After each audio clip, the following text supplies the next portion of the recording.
What is up, everybody? Welcome to Pub Sports Radio and welcome to Stat Diggers for UFC Vegas 84. We are back after a way too long of a break. It was like 3 weeks off, and every Saturday I'm like, what's going on? What am I supposed to do? It sucks. Nothing. I was bored. I was very bored. I'm sure everybody else is bored. I was so bored that I had to bet on NFL every week. So I'm glad to be back. We have a great card to come back from. UFC Vegas 84, 12 fights. We lost some, but it looks like we lost some of the crappy fights. Like I think Ketlin Vieira was supposed to fight on this card, so that fight's off, which is fine. I didn't want to watch her anyway. And then next week we have UFC 297, which is going to be awesome. So 2 good cards back to back. Happy to be back. Weezy, what is up? Are you looking forward to starting 2024 off very strong? Yeah, I really am. You know, long year in 2023. We had that 18-week stretch over the summer where it's like I felt like I didn't see the sun for 3 months, and it was just crazy. But here we are after a 3-week break, and we needed it, you know, and I got a lot of stuff done behind the scenes that I'm really happy about, and needed every day of it, though. For some reason, I'm falling apart like a Chinese motorcycle over here, Brady. I've been sick twice in the last 2 months. I don't know what the hell is going on. You know, my immune system usually 10-8s anything that has the temerity to even think about coming into my body within 24 hours. I had a 3-week cold a month ago, and now here I am sick again. So I'm starting off 2024 here in the cellar, kind of, you know, a little bit sick, a little bit weary, but man, am I fired up. I'm ready to go. I'm drinking coffee on a Sunday evening, 6:20 Central Time here in the beautiful city of Chicago, because I want to be amped. I want to be ready. 2024, get ready to get your ass shaved by your Uncle Weezy, because we're coming for you. We're coming for all of you, and we're coming for your money. I'm fired up for this year, Brady, and I'm fired up for this card. This is a good-looking card. There's some good matchmaking on here. There's a lot of close fights, which I like, and I think that more research that we do, the harder we work, the better these spots will stick out. I'm looking forward to my 3rd straight winning year here, Brady, and I know that you've been on an absolute bender lately. Yeah, I mean, last year was phenomenal. I'm hoping to even coming close to replicating that, but yeah, nothing has really changed for me. I'm going same strategy this year. You got your coffee. I got my Celsius Heat, which 2 of these would probably kill the average person. I mean, these have like 300 grams of caffeine. So yeah, I mean, it's ridiculous. These are crazy. So I'm gonna try to take it light, because that is a lot of caffeine in one sitting, I'd say. Oh man, you're gonna be amped up like Morton Downey Jr. That is gonna be fun, dude. I can't wait for this one, man. This is gonna be a fun card to break down. Welcome back to everybody that has been missing us. We've been missing you too. Pub Sports Radio, stand up. MMA fans, stand up. UFC bettors, stand up. We got Stat Diggers kicking off 2024 with the Magomed Ankalaev versus Johnny Walker rematch that nobody wanted. Let's go. Everybody stand up. And by the way, I'm glad you said that, because I thought it would be like the only one that thinks this main event's just stupid. But every other fight I actually really like. So we'll break it down. I do want to shout out the chat before we get started. Welcome back, everyone. We got Elijah Dream, which, by the way, last year I was able to figure out how to pronounce Elijah live on air. So now I get it right every time. Shout out to Monk for that. We got Snap It MMA. We got Mushroom, Victor de Jesus, There Will Be Blood. We got Truth Teller stopping by. Who else we got in here? We got Martin in the chat. What is up, Martin? Genova. We got Andrew. We got Mushroom starting off 2024 with the first dono. $20. Appreciate you, Mushroom. He says, let's crush.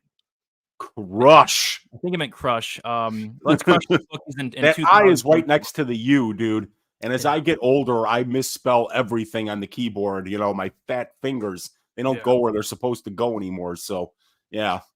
Yeah, he meant crush, but you never know. Maybe he's trying to pronounce it differently. But yeah, shout to Mushroom, and I think I'll be on the show sometime soon. So shout to Mushroom for that.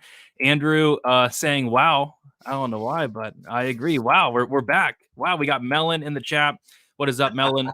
Who else we got? We got Daniel in the chat. We got Gerald. We got Blood Money in the chat. What is up, Blood Money? Shout out to Blood Money. He won my best bet contest. It was close between him and Lou.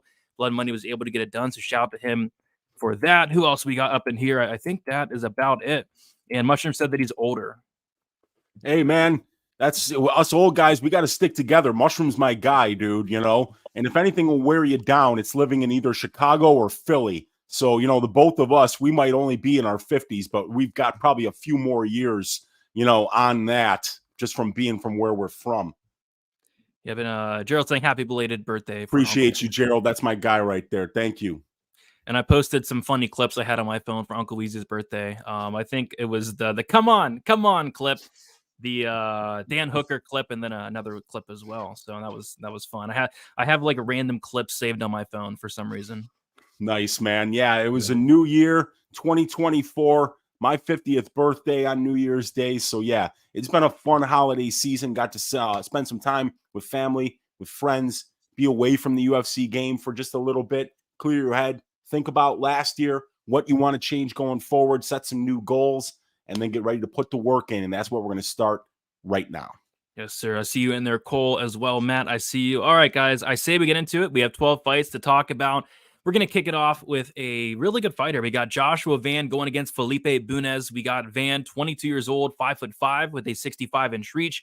Felipe Bunez, he's 34 years old, 5'7", with a 71-inch reach. We got Van, 12 years younger. It's going to be Bunez with a 2-inch height advantage and a 6-inch reach advantage. Joshua Van, 5-0 in his last 5 fights. He made his debut on short notice against Zhalgas Zhumagulov. And it was actually supposed to be Felipe Bunez versus Zhalgas Zhumagulov, I believe. Bunez had to pull out of the Zhalgas fight. In stepped Van on very short notice. He went out there and won the fight. It says by split decision, but I'm not really sure what that one judge was watching because it looked like a clear win for Joshua Van. It was a great performance. Landed, I think, 120 significant strikes. And the next fight against Kevin Borjas, another win there, another good win against a good striker, and Borjas, a dangerous striker where Joshua Van kind of took his time a little bit, and then it seems like he finally started to get going in that second round, mid-second round, landed a lot of nice shots to the body, ended up putting up like 160 significant strikes in that fight. Another good performance. I think Joshua Van has a huge ceiling. Felipe Bunez, like I said, making his debut. It was supposed to be against Zhalgas. Now he's taking on Joshua Van. One thing that sticks off right at the bat, Weezy, is Van's 12 years younger. He already has 2 fights in the UFC, some UFC experience already, and 2 fights where he looked really good. Like I said, in the Boras fight, took a little bit to get going, but once he did, we saw that body work, the volume, the power, the durability, and we even saw Van mixing some takedowns down the stretch as well. So I think Van has a major ceiling here. And then as far as Bunez, I think he's solid. I think he's a good striker, has some good tools, but he's coming into the UFC at 34 years old. That's a little bit late for his career. So I'm assuming Joshua Van's a pretty solid favorite here. Weezy, what are your thoughts on this one here? Yeah, I mean, this kid Van, there's really not a lot to dislike. He's only been a pro, Brady, for 2 years and 2 months. He's only 22 years old. He made his pro debut right around his birthday, when he turned 20, not even old enough to drink yet in the United States. And this guy's in a cage fighting grown men. And he's looked so good. 2 fights at the UFC level. Borjas and Zhumagulov are both really tough opponents. And the guy is landing a ridiculous amount of significant strikes. 276 significant strikes over 2 fights that this guy has landed. So I like a lot of what I see from Josh Van. And I mean, one of the things that you just simply can't ignore in any fight is just when somebody's 12 years younger than their opponent. I mean, like the win rate on something like that almost puts them to a -200 favorite just based on that statistic alone. And actually, Josh has the UFC experience advantage over Bunez, who's going to be making his debut with 2 more fights, 30 more minutes of octagon time. And Josh is going to be the better striker. I mean, you look at those UFC distance striking metrics on the offensive side. It's just a big clump of green there. Over 50% accuracy, landing 9.45 per minute at distance. That's 5.4 more than the divisional average. Attempting 18.67. So this guy stays extremely busy. But often when you're that busy, you're not nearly as accurate because you're just throwing a bunch of shit. But Van kind of like combines 2 attributes that you're not used to seeing, and that's huge volume paired with really good accuracy. He goes to the body, he goes to the legs a lot. So because he mixes up his targets, he gets a lot more accurate. But Bunez is not a guy that you just want to wiki cap, say that the guy's 34 years old, say that he's 13-6, and just throw the baby out with the bathwater and think that this guy is not ready for the UFC. First of all, Felipe's strength of schedule, I rate higher than I do for Josh Van. Bunis does have a very mediocre 13-6 pro record, but it's clear that his regional scene strength of schedule is about as tough as it comes. You look at those 3 guys that he lost to in ACA, and you add up their records at the time that he fought them, and they were like 26-1. He's fought about, he's taken a lot of fights in Russia. He's taken a lot of fights in some pretty good Brazilian organizations. I believe he's fought in LFA as well. You look at the regional scene resume on this guy, and he's definitely somebody that is probably deserves to be here and has been fighting about as high a level of competition on the regional scene as you can fight. And then he's a very tricky grappler as well, Brady. And that's one thing about Van that I'm just a little bit worried about is he's spent over 91% of his UFC cage time at distance striking range.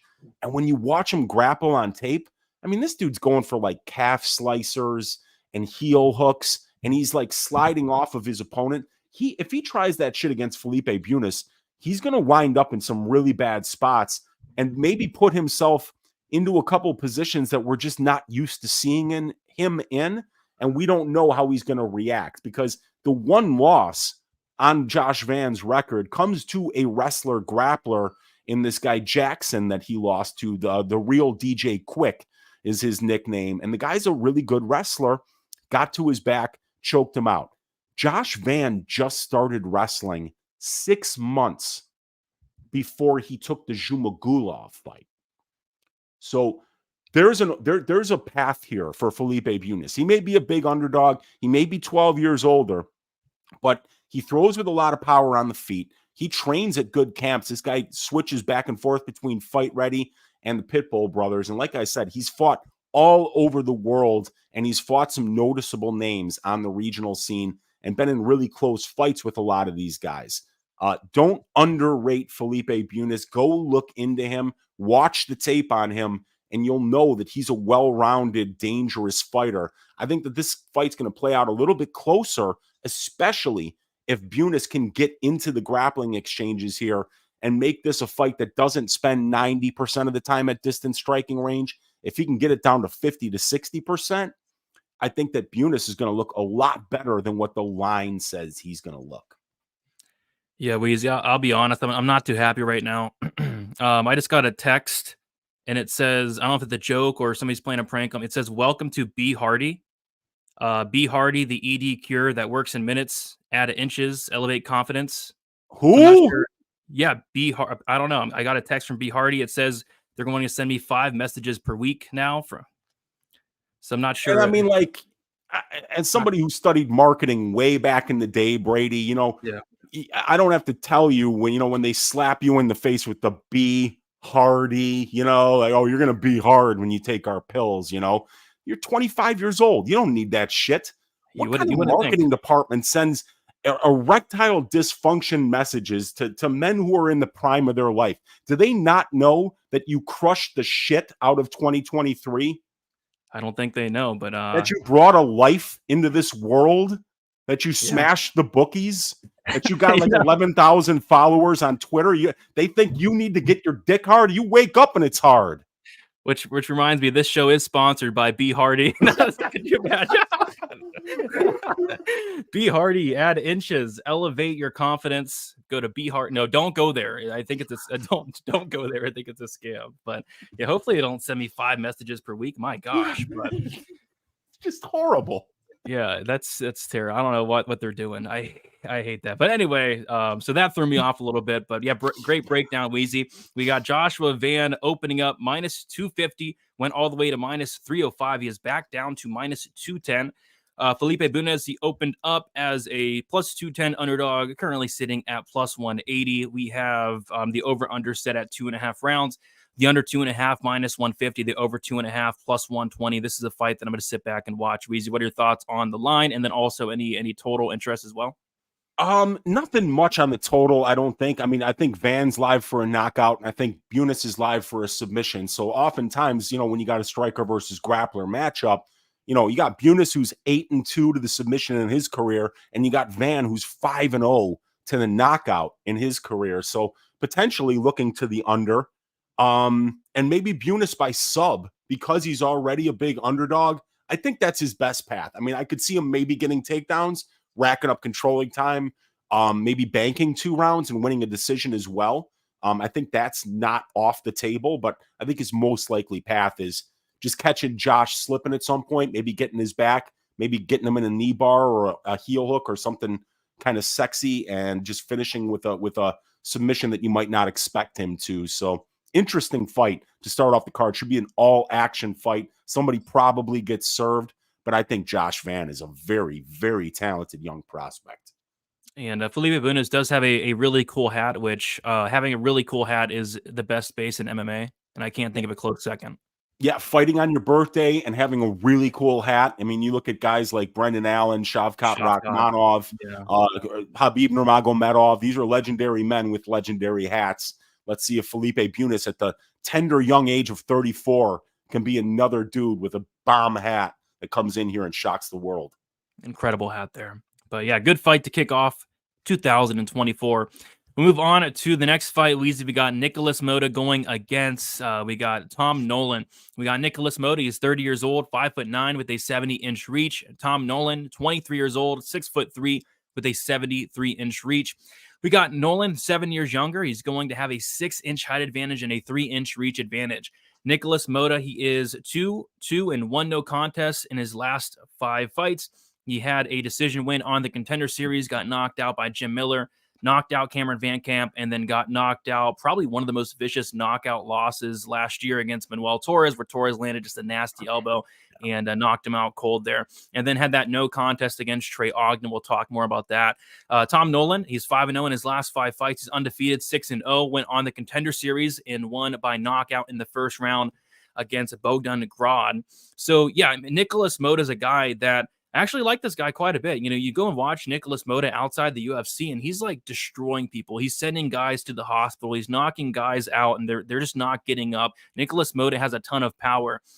Inside the UFC, he's been up and down, mostly down. He had that great knockout against Cameron Van Camp. Other than that, getting knocked out by Jim Miller, getting knocked out by Manuel Torres, not the best look. But, you know, what really did it for me was that Trey Ogden fight. I mean, I'm not sure what was up with Mota in that fight. He just looked off. He was losing striking exchanges to Trey Ogden. It looked like Ogden, who knocks out nobody, was like hurting Mota in that fight. And then eventually Ogden's able to take down Nicholas Mota and control him and then almost submit him. And then there was that whole thing where the ref thought he was out. It turns into a no contest. But, I mean, Nicholas Mota was on his way to getting like 30-27, maybe in 30-26 in that fight. So I know a lot of people were upset at that no contest, and rightfully so. I mean, you know, that fight wasn't even close. There was like a minute left and ends up being a no contest. But, yeah, that was a terrible performance against for Nicholas Mota there.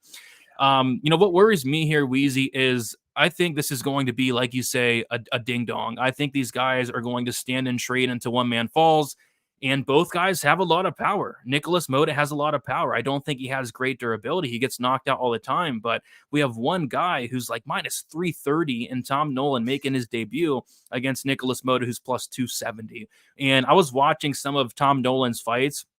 I like his style. I think he's fun, but I was watching some of these fights where he'd have guys against the cage and he would just throw defense out the window. He would just stand and bang until one-man falls. And if you do that against Mota, it's a little bit tricky. But at the same time, it's hard to trust Mota at all this week. I mean, this guy, his confidence looks shot. His chin looks shot. Everything looks shot. So I got to go Nolan for that reason, but I would not lay minus 330 on a guy who I think is a little bit defensively irresponsible for my liking. But yeah, under 1.5, I think somebody's getting served, and I think somebody probably goes to the hospital, Weezy. Yeah, dude, and I think a little bit defensively irresponsible is a huge understatement for Tom Nolan. Dude, this guy is 6'3" and he fights like he's 5'3". He fights like he's so desperate to close distance, you know, but like usually you'll see guys that are really tall that have that massive height advantage that are just huge for the division, kind of like make their opponent be the one to close the distance. You're the one that can touch the guy when he can't touch you, so why not take advantage of that? Dude, Nolan looks like he's running towards his opponent every time he's at distance striking range. So whatever happens with Tom Nolan, I'm really glad that he's here, because I think every time this guy steps into the cage, it's going to be an absolute ding-dong Donnybrook of a fight. Somebody's going to get served. These are under 1.5s are going to be juiced to the tits in every Tom Nolan fight. And guess what? He's fighting a guy in Nick Mata who has 5 career professional losses, and all 5 of them he's been finished. 4 knockouts, 1 submission. The guy is not known for being durable. And with Nolan, he's got a ton of power, obviously. He's huge for the weight class. And with Nick Mota, even though he's lost 4 fights by knockout, he's won 9 fights by knockout. So, dude, he needs something, man. Because you remember when we talked about it on Stat Diggers last time for the Mota fight. You remember I said the way Mota wins this fight is if he goes in there and he shows absolutely zero respect for the striking of Trey Ogden. Because Trey Ogden's not going to knock you out. You just got to go at him. You got to unleash with hooks and hit him harder than he hits you. And if Mota would have fought like that, it would have been a lot better opportunity for him to win. But he didn't, man. He tried to stay outside and set up that big shot. And that was just dumb. He got picked apart. Trey's such a smart fighter. He's such a good game planner. The only way that you get somebody to throw their game plan out the window, is to go at them and put them into a firefight, put them into a situation where they have to react, not plan. It's like Mike Tyson used to say. They were interviewing Mike Tyson before one of his fights, and the guy who's interviewing him is like, hey, your opponent, he said he's got a game plan that's going to frustrate you. And he goes, yeah, everybody's got a plan until I punch him in the fucking face. And he's right. You punch somebody in the face and then that plan just goes out the window. I think it was Renzo Gracie said, you punch a black belt in the face once and he's a brown belt. Do it again and he's a purple belt. Mota just needed to fight like that. But now what's kind of funny, this is the opposite kind of fight. Maybe now he should actually be a little bit more cautious because this guy Nolan's going to bring the fight to him.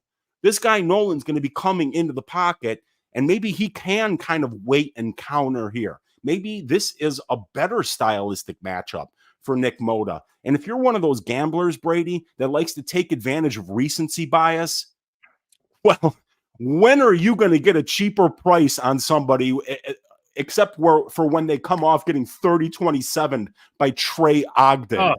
You know what I'm saying, dude? If you're one of those bargain basement people, buy Nick Mota because you're never going to get a cheaper price than coming off of that piss poor performance that he just had. But keep in mind, it's a completely different fight. Now you're fighting a guy with 6 professional fights, 42 minutes of professional cage time, a 3-year pro career coming from the Australian regional scene. So you can use your experience.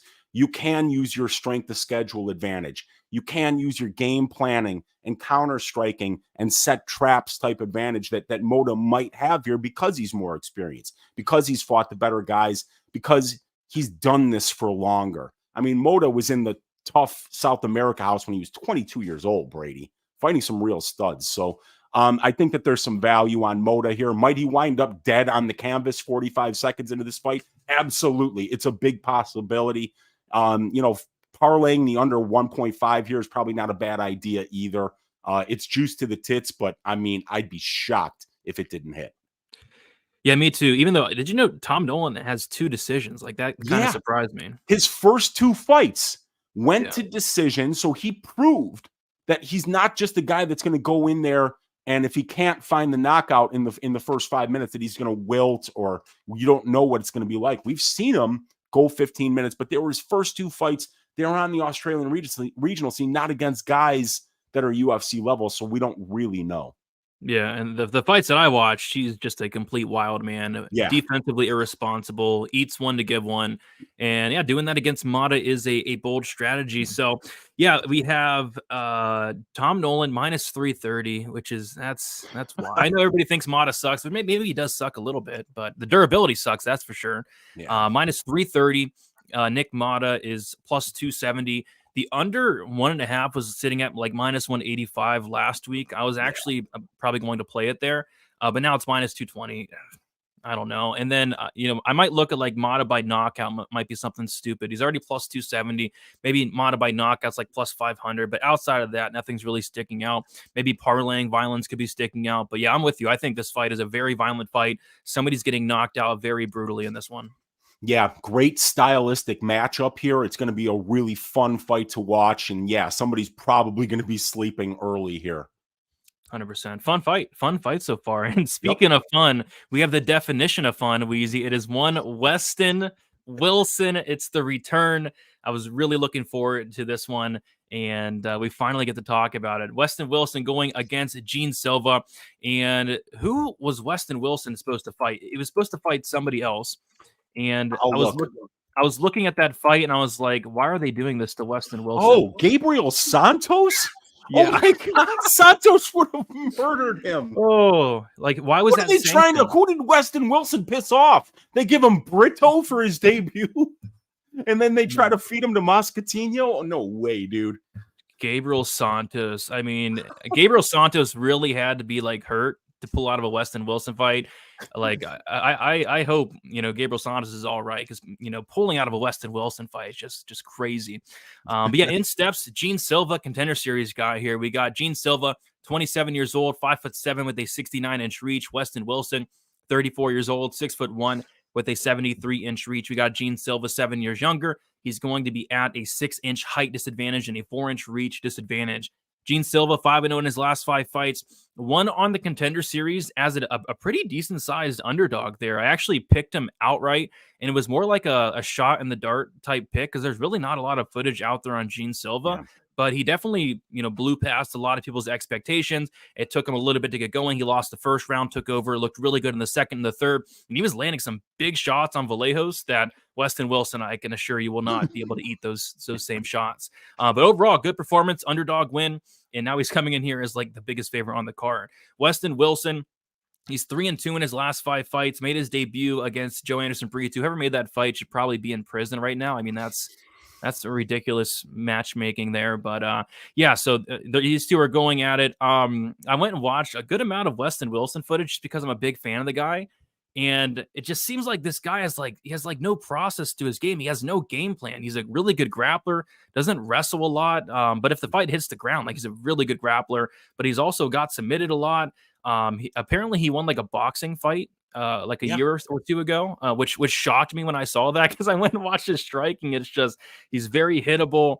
I don't know, man. We have Gene Silva as a minus 800 favorite, which it's one of those spots where Gene Silva should not be minus 800 against anybody in the UFC. But at the same time, how the heck do you bet on Weston Wilson to win a fight? So, and I don't know if they think this is like Terrence McKinney's fighting or something, but the under 1.5 is minus 350. Yeah, minus 350. So, yeah, I mean, I don't know what to do here. I think Gene Silva probably knocks out Weston Wilson and does it very brutally. But if you're laying minus 800 on Gene Silva for some reason, and this fight hits the mat in any type of way, you are going to be sweating, because Weston Wilson, his ground game is dangerous. But I think the obvious answer here is Gene Silva knocks out Weston Wilson, and hopefully Weston Wilson, that's the last time we see him in the UFC, because who do you match him up against? I mean, this is probably one of the easiest guys, and he's going to get killed here. So it just doesn't make a ton of sense. Gene Silva should roll here probably in round 1. Weezy, what are your thoughts on this fight?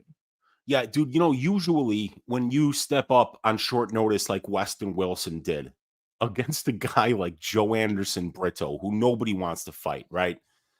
Usually they come back on the second fight and they're like, all right, now we're going to give you, somebody that's not very good. Journey Newsom, congratulations. You got Journey Newsom.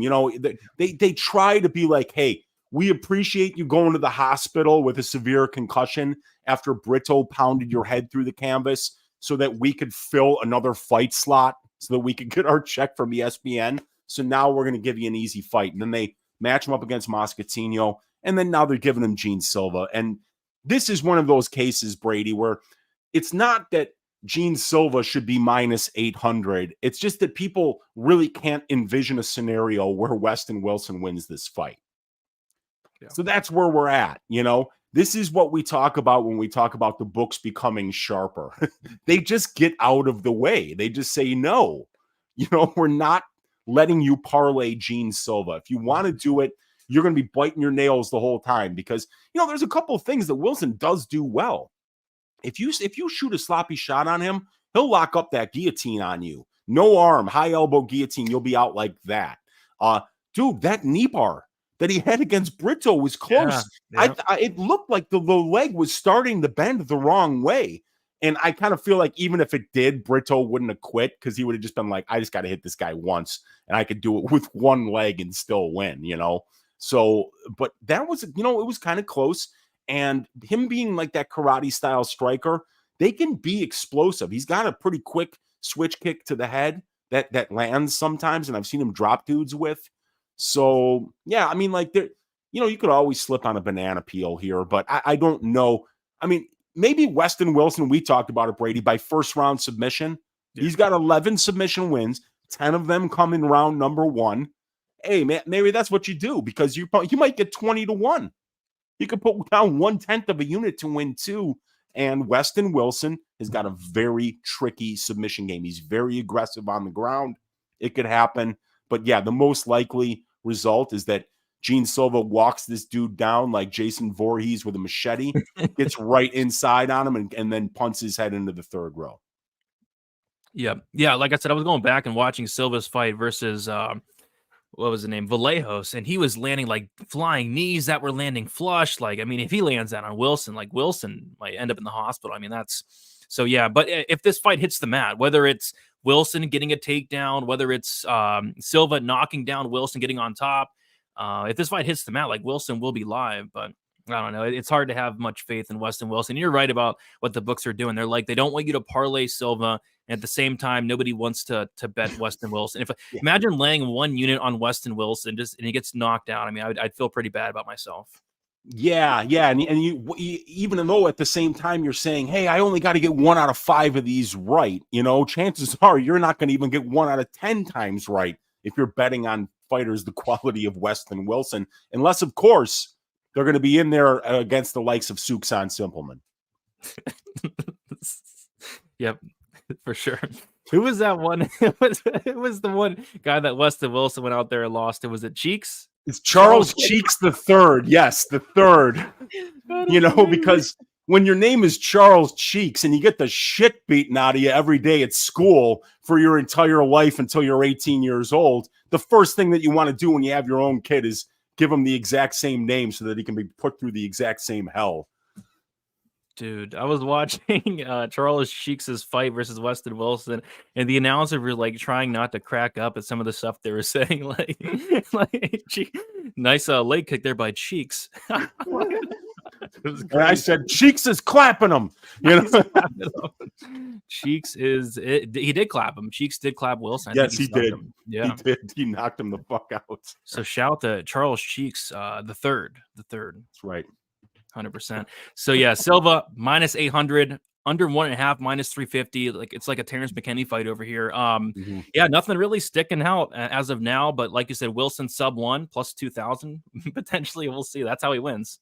That's what I'd be looking for. I might try that. I'll be laughing my ass off when I lose my 1/10 of a unit. But better than losing a full unit trying to just hope somebody slips on a banana peel. I lost like 1.6 units on Gina Mazzani, and it still hurts till this day. Like it still burns a little bit. So yeah, we as gamblers got to learn to start putting that shit away. Oh my god, dude! Weston Wilson's striking defense is 26%. Brady, I thought it'd be lower than that. No. Oh my god, 26%. This guy won a boxing fight the other day, or like a year ago. That was unbelievable. Crazy. Yeah. Wow. So this fight's awesome. This is like the fight I've had circled because it's gonna be hilarious no matter what happens, I think. Yeah. All right, we'll keep moving on. We have a fun fight here. Good fight. 2 good fighters. Farid Basharat going against Taylor Lapilus. We got Basharat, 26 years old, 5'8" with a 71-inch reach. Lapilus, he's 31 years old, 5'6" with a 73-inch reach. Basharat, 5 years younger, 2-inch height advantage and a 2-inch reach disadvantage. We got Farid Basharat. He's 5-0. In his last 5 fights, 11-0 undefeated. He made his debut against Damon Blackshear, won that fight by decision. And then he submitted Kletzen Rodriguez, a blonde-haired Kletzen Rodriguez, in the first round, which is a great win there. Taylor Lapilus, he's 5-0 in his last 5 fights. He went like 3-1 in the UFC a couple of years ago. They cut him for some reason, and he comes back and he takes on Colin Loughran and it wins that fight by decision. And yeah, I think Taylor Lapilus is super underrated. This is a guy that's just good everywhere. He doesn't have a ton of holes in his game. I guess the one hole might be potentially the takedown defense, but it's improving and it looks good. He's hard to take down. He's hard to hold down, but his striking's so good. I remember going back and watching that Loughran fight. He was picking apart Loughran. Just the jab was crazy. The combinations were really fast from Lapilus. He's a great, great striker. He's going against Basharat, who, as we know, the Basharat brothers, they have a lot of hype, and rightfully so. They're very good. But yeah, I think this fight might be a little bit closer than this line does indicate, because I'm assuming Basharat is going to be a pretty big favorite here. But yeah, it should be close. I think it's a striker versus grappler matchup in a way. Basharat's going to try to get the fight down on the mat. Lapilus is going to try to keep it upright. So Weezy, should be a fun one to break down here. What do you think about this one? Yeah, this is one of the highest level fights on the entire card. Both of these guys are absolute studs. This Basharat is a very, very good prospect, still undefeated, over 105 minutes of cage time, almost 6 years as a pro. 2 clean wins in the UFC with the Rodriguez submission. The Damon Blackshear win is a very good win over a very experienced and well-rounded, dangerous opponent in Damon Blackshear. And the win on Dana White's Contender Series for Basharat against Alan Bagoso was dominant. Took him down in all 3 rounds, beat the hell out of him on the ground. And really, that's where I think Farid wins this fight, is if he's able to get takedowns and move to a dominant position and hold Taylor Lapilus down. But Taylor has very good takedown defense. Excellent takedown defense, I would even say. And when you do get him down, he works back to his feet. He's never been submitted in his career. He's never been finished in his career.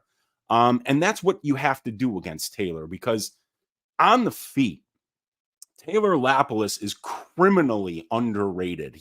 I think he's kind of criminally underrated just as a fighter. You look at this guy's regional scene schedule, it's about as tough as it gets. Tons of 5-round fights, fighting all over the world, in Canada, in Europe, in the United States. This guy's been all over the damn place, fighting in Russia as well. He took a fight against Denis Lavrentev in Russia, and he lost the 3rd round of that fight. It took Lavrentev about 11 and a half minutes to finally get a takedown where he could move to a dominant position against Taylor. And that's the thing that I'm worried about, right? If Lavrentev wrestles the shit out of you for 11 minutes and is unable to get anywhere with it, I don't know if Farid Basharat's going to be able to get anywhere with it. And I'm telling you right now, if this fight takes place on the feet, Taylor Lapilus is probably beating this dude. Taylor's striking and distance management is brilliant. His straight left lands every time he throws it. And even when he's fighting orthodox fighters, because Lapilus is a southpaw, he doesn't care about keeping outside foot position. He keeps it inside foot position, and he pumps his jab in your face and lands it. Usually you don't see southpaws landing their jabs against orthodox fighters. Lapilus does it all the time, and he lands with both shots. He's never there to be hit. Look at that 66.76% distance striking defense. He throws a lot more volume than his opponents do. Taylor Lapilus is criminally underrated. He's more experienced than Farid Basharat. I believe he's the better striker than Farid Basharat, and he's fought the better brand of competition over his career. But Basharat is young. He's well-rounded. He's well-coached. He fights very, very smart, and he knows how to find the holes in his opponent's games. I think that this is going to be a very close fight. I'm kind of thinking Farid Basharat by split decision, but I will probably be on the Taylor Lapilus money line this week, and I'm 100% going to be on Taylor Lapilus plus 3.5 points handicap here. As I think he definitely wins one of these rounds, and I think that this fight goes to decision 8 to 9 times out of 10. Yep, I agree with a lot of what you said. I guess the one concern I had was in that Lofgren fight. Lofgren was able to take him down a couple times, but he was like 2 for 11. So I mean, like I said, the takedown defense of Lapilus is very good, but it's definitely going to be tested here against Basharat, who I think is much better than Lofgren. But I'm with you on that 3.5. You brought it up the other day. I love that. I think he wins at least one round, and there could be a split decision type thing. We have, oh my gosh, yeah, Basharat minus 300. Which is very interesting. And Crazy. Taylor Lapilus plus 250. Skill for skill, I think these guys are so much closer than that line does indicate, but what to see. And then, like you said, the over 2.5 should hit minus 245 now. So maybe a parlay piece there. Yeah, actually, I did parlay that over 2.5 with something else that we'll talk about a little bit later here. But yeah, what was I going to say? I forgot what I was going to say, but yeah, this is a great fight. It's a high level fight, and I do like Lapilus quite a bit here. Heck yeah. Oh wait, Keelan Lofgren, dude, that dude's pressure in the Lapilus fight was phenomenal. Good. That's not exactly how Farid fights. Farid's a very good distance manager as well. He switches stances a lot. He's not a walk forward and just stalk you like Lofgren did. So Lofgren fought a brilliant fight, in my opinion, against Taylor Lapilus. And I'll be looking to bet that dude next time around because I thought he performed very well on short notice against a much more experienced opponent. Yeah, that was that fight where they had like two different opponents and they randomly switched them. I think it was I forget. Lofgren was supposed to fight Like who was that guy? Gamori, I think. It was just a weird situation there, but yeah. Yeah. All right, so we will move on to the next fight. We have Marcus McGhee going against Gaston Bolanos. We got Marcus McGhee, 33 years old, 5'8" with a 70-inch reach. We got Bolanos, he's 31 years old, 5'7" with a 69-inch reach. Bolanos, he's 2 years younger, 1-inch height disadvantage and a 1-inch reach disadvantage. Marcus McGhee makes his debut on short notice against Journey Newson, wins that fight by second round submission, then knocks out poor JP Bays in the first round. As far as Gaston Bolanos, makes his debut against Aaron Phillips, wins that fight by decision. Yeah, on paper, we got a striker versus striker matchup here. Two very, very good strikers. Really looking forward to this one. I think Marcus McGhee might be lying about his age, though. 33. I mean, he doesn't look 33, but some people just lie about their age. But Bolanos, this is a guy that's a really good striker. I mean, he has a huge hole in his game, though. I mean, the takedown defense, the grappling, he's been submitted twice. Even Aaron Phillips almost submitted him, but that's not really Marcus McGhee's game. So we'll see if Marcus McGhee does go out there and show some grappling. But if these two strike, I mean, it could be semi-competitive. Weezy, what are your thoughts on this one? Yeah, my thoughts are what you just said is that this is a striker versus striker matchup, and one of the strikers who's less experienced, older, and really hasn't been around combat sports nearly as long as Gaston Bolaños is minus 270 here. Bolaños is a phenomenal Muay Thai striker. I mean, when you don't introduce the threat of wrestling in a Gaston Bolaños fight, dudes just wind up sleeping at some point, and he sometimes does it with a lot of flair. This guy's got power in both hands. He's got a nasty spinning back elbow that not only has he finished an MMA fight with, but he's finished 3 Muay Thai fights with it as well. He's got great leg kicks. And when you get into the clinch with this guy, he'll get that plumb and drive knees into your body and into your face. He'll cut you up with elbows. And everything he throws is with power and meant to knock you out. And I could say basically the exact same shit about Marcus McGhee. I mean, that's what this guy, they call him the Maniac. It's a pretty good nickname because he goes out there and he fights like a maniac. This guy's throwing body kicks, head kicks, leg kicks, putting combinations together, moving forward, not really having a lot of concern for his own safety, but he's showing 78% striking defense at the UFC level. That's phenomenal. So McGhee is a very talented striker as well here. But yeah, how do you get to minus 270 for the older guy who's less experienced, when it's a striker versus striker matchup? I think that some people are under the impression that Marcus is going to grapple here. But I don't know where they're getting that impression from. They sure as fuck didn't get it from his tape, Brady. Have you seen this guy ever shoot a takedown? I saw him knock somebody down and then grapple him. That's it. Well, the best takedown's a left hook. That's what Michael Bisping always says, and I agree with him. But like, yeah, if he knocks him out, then he's going to win. Sure, that's fine. But this is, like a Muay Thai world champion in Gaston Bolaños with a ton of power and really technical and tight. You watch this guy, he's not like flailing around. He's short to that target. He throws with power. He plants his feet. He's looking to hurt people. So I think that this is maybe, I think this is a 50-50 fight, to be honest with you. I do think that somebody's definitely getting served. And when I said that I went with the over 2.5 in the Lapilus Basharat fight, I parlayed that with the under 2.5 in this fight, which is around minus 215 on BetOnline Sportsbook. That's my only bet of the week so far. But I'm looking to get to Gaston Bolaños' money line, potentially. We talked about Taylor Lapilus' money line and the plus 3.5 points handicap there. But I think that this is a 50-50 fight. That's the way I have it capped. And the bookies have got it, where McGhee's just this gigantic favorite. So I might have to take a little bit of shares of Bolaños here this week. Yeah, I mean, if you think he's not going to grapple, which, like you said, there's been literally no footage of him grappling outside of when he knocked down Newson. Mm-hmm. If he doesn't grapple, then yeah, it's going to be a lot closer than this line does indicate. Will he grapple? Maybe. We'll have to see, but it's not something you can count on. Like if you're counting on him to grapple, it's like we haven't seen it yet. So yeah, minus 265 for McGhee now, and then we have Bolaños plus 225. I don't know why they set it at 2.5 here, because they set everything else at 1.5. Yeah. That's supposed to finish, but they randomly set this one at 2.5. There you go. There's your parlay piece. Minus 215. I think that's solid. These guys are going to stand and bang. Yeah, how did BetOnline do that? Like they'll take two grandmas and put them at under 1.5, and these guys have got 19 professional fights combined. 17 of those 19 have finished under 2.5, and I think some clerk just got fired at BetOnline. They're like, "How dare you give our customers value?" On a violence bet, because it was just weird to see that set at 2.5 when they've been getting out of the way and setting fights that they think are going to finish at 1.5. So I tried to take advantage of that striker versus striker matchup.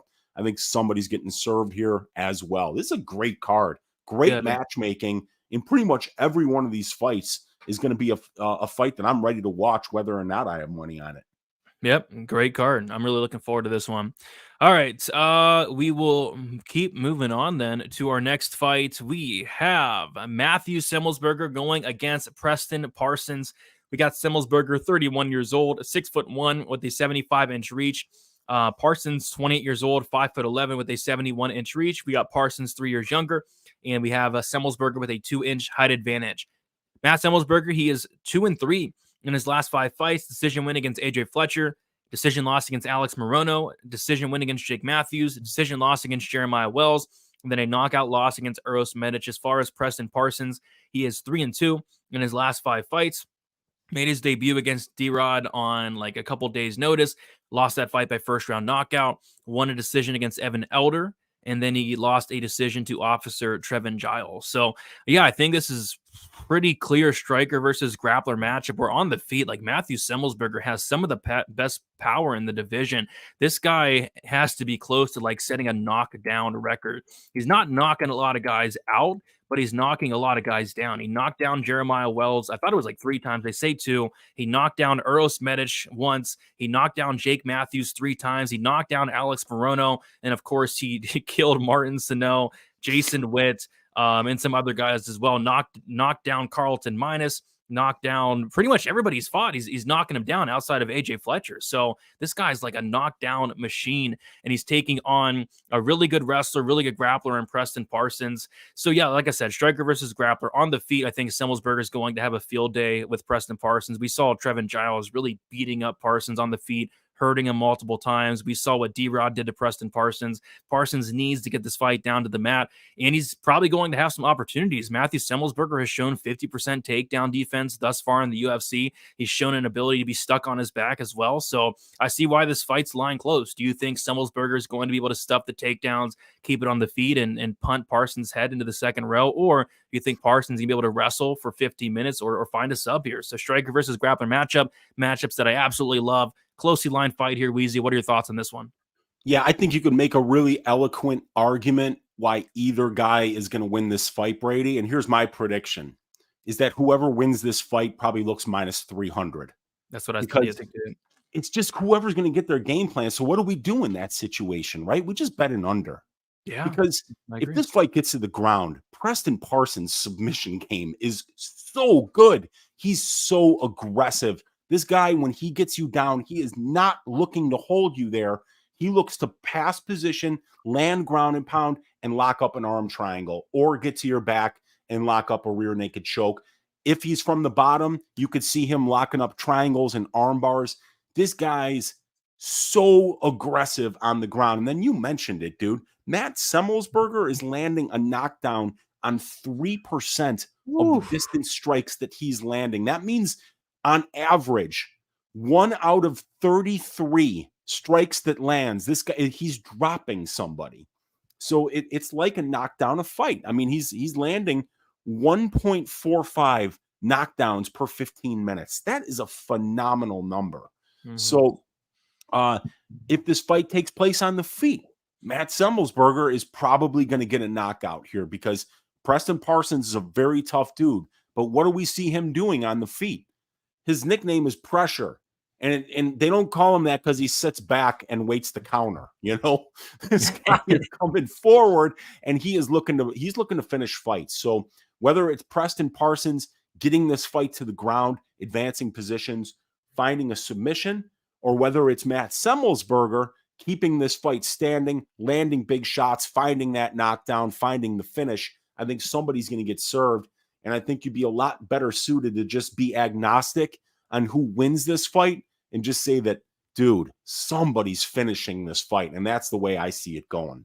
Yep, same here. I'm looking at violence. So this one, they actually did set at 1.5, which that seems about right. The over 1.5 minus 165, the under 1.5 plus 135. I'm going to wait for a 2.5, maybe get it at a solid price.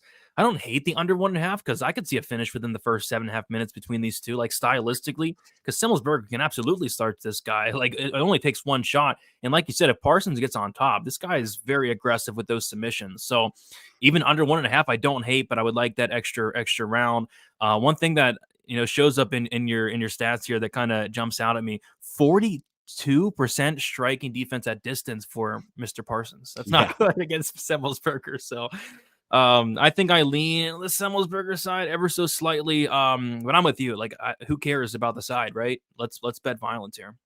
Yeah, because like I said, whoever wins this fight, probably in retrospect, you're like, shit, man, that was the easiest bet of the year, getting Semelsberger at minus 130 or getting Parsons at plus 110. When the fight is over, whoever wins, in retrospect, that line is going to look like an absolute gift. But, I think it's going to look like a gift because it's going to end violently one way or another. So why not just bet that fight doesn't go, bet that under 2.5? Because actually, the over 1.5, when it was set at minus 175, Brady, pretty big trifecta bet, actually, on my prop template. If 9 of 12 of their combined UFC fights have went over 1.5 rounds. That's 75%. We're only paying 63% on the line. So it's actually underpriced according to all three metric comparisons.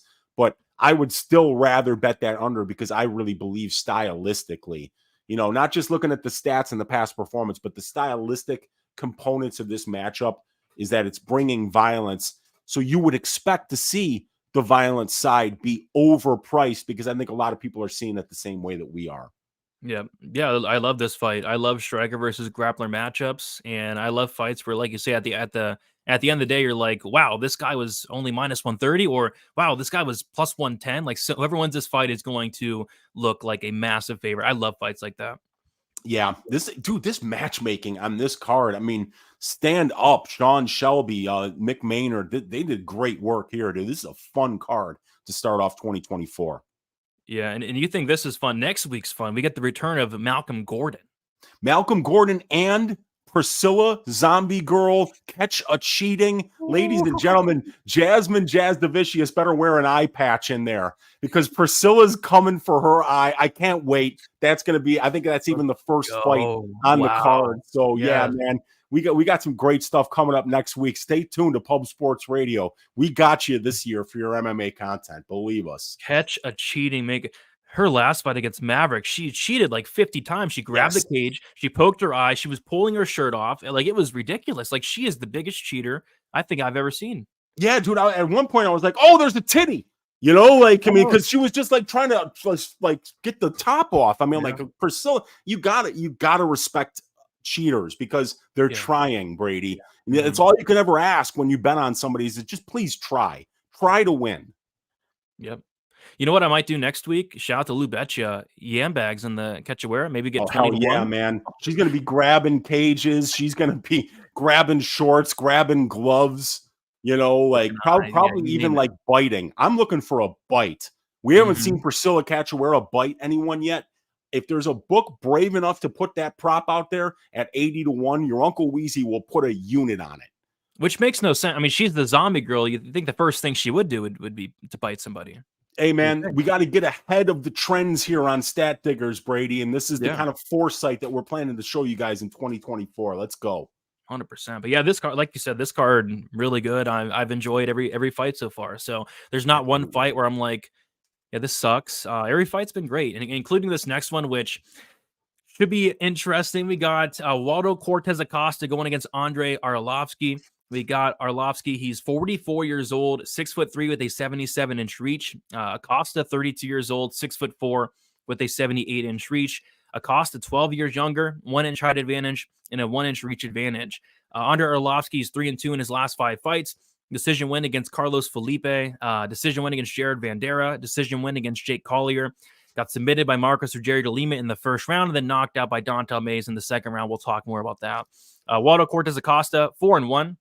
In his last 5 fights, debut against Jared Vandera, won that fight by decision.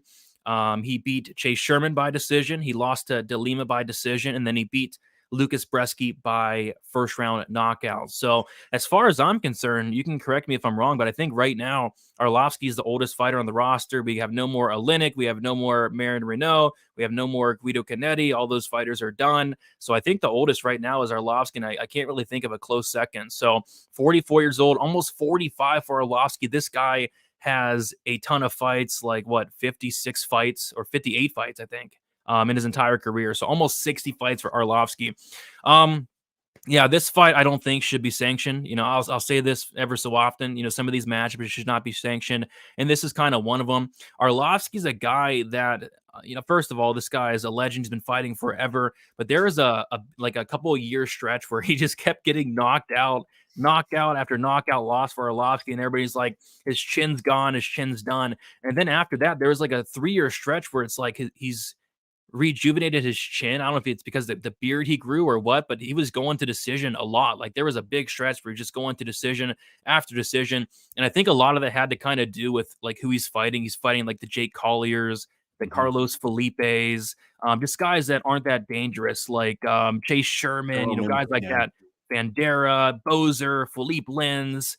But, you know, when he's fighting, you know, these dangerous guys, these good guys like Tom Aspinall, he's getting finished. Aleem, he's getting finished. But what really did it for me, Weezy, which, you know, this is just inexcusable. I mean, getting knocked out by Dontel Mays. I mean, Andre Arlovski deserves an award because that's impressive. It's like, it's almost like, I'm not one of those guys where I'm like, oh, this is fixed. But I mean, come on, like, how do you get knocked out by Dontel Mays? Like, you have to try to get knocked out by that guy. Like, it makes no sense. I don't care if he's 44 years old. Getting knocked out by Dontel Mays, it just makes no sense to me whatsoever. And it happened. And Weezy, if you're getting knocked out by Dontel Mays, what the heck is Waldo Cortes-Acosta going to do to you?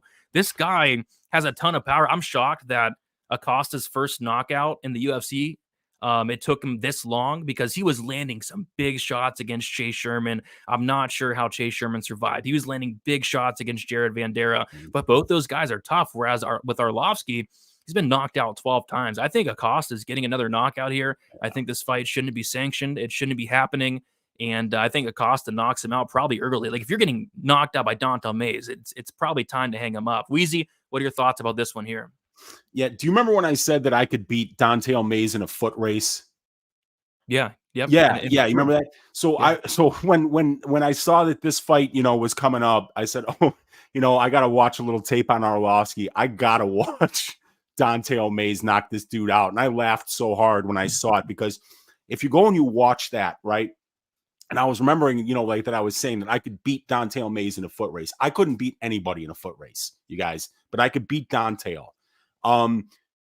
They come out and 30 seconds into the Andre Arlovski Don'Tale Mayes fight, you hear DC going, Arlovski's got a big speed advantage here.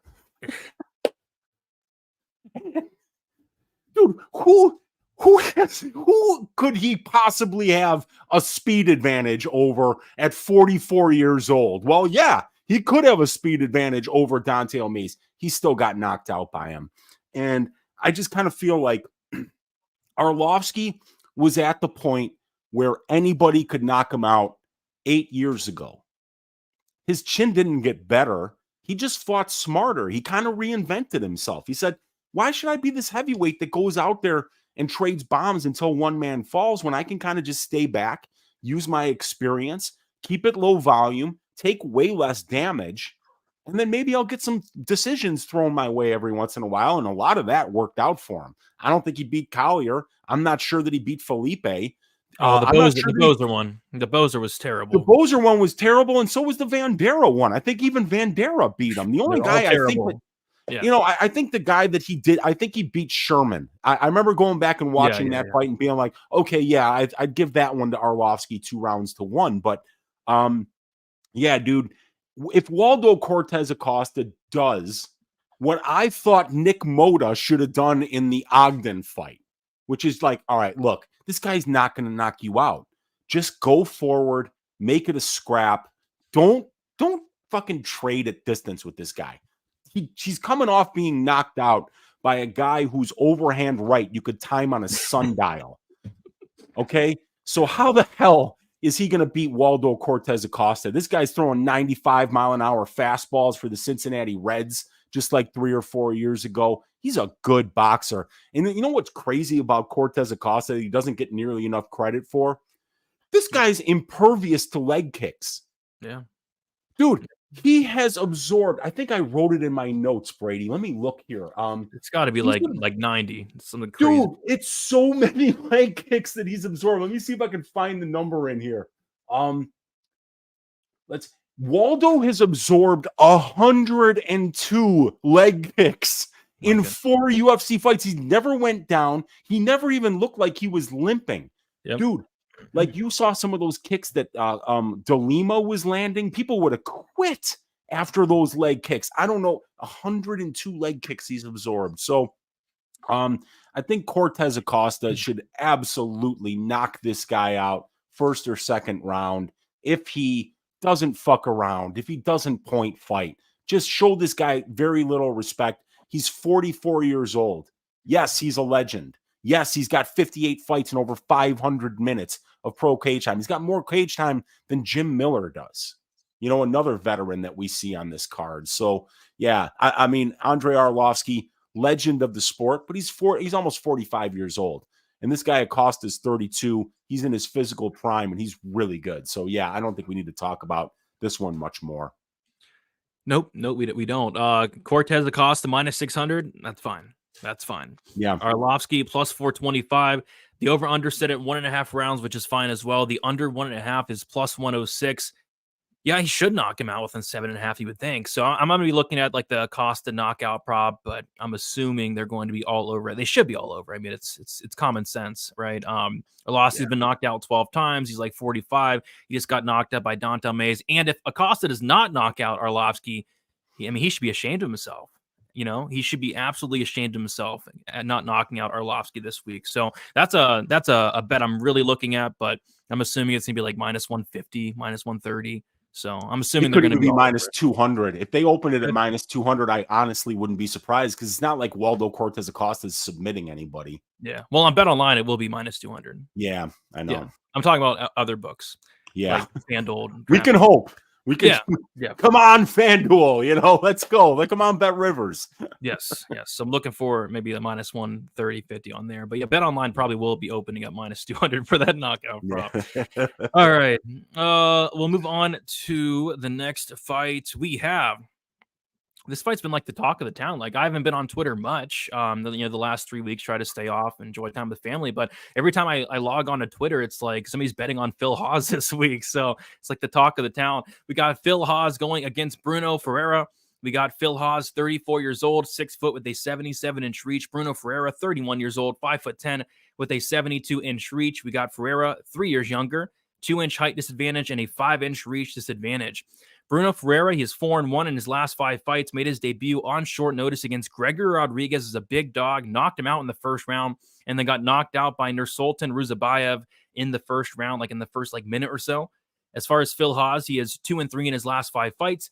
Decision win against Kyle Dawkins, knockout loss against Chris Curtis, knockout win against Teron Wynn, knockout loss to Roman Dolidze, and a knockout loss against Ikram Aliskerov. So, in my opinion, Weezy, this is the toughest fight to break down on the card because Phil Hawes is better everywhere. I mean, Phil Hawes has fought the much better competition. It's not even close. He's the more experienced fighter. Phil Hawes is the better striker, more volume. Phil Hawes is the much better wrestler offensively and defensively. There's a ton of reasons. Like, there's a whole list. I can make a whole list of reasons to love Phil Hawes in this matchup, Weezy. But there's one thing that Phil Hawes is missing, and it's pretty important, and that's a chin, dude. Like, this guy can't take a shot. It's hard to watch. This is a guy that could be winning the fight, looking like a massive favorite, like in the Chris Curtis fight. He was winning that fight pretty handily, and I think it was maybe John Anik was like, yeah, Chris Curtis really needs to change something. And then like a second later, Chris Curtis lands a big shot, and that's that. Knocks out Phil Hawes. Phil Hawes has been finished like 3-4 times in the UFC at this point.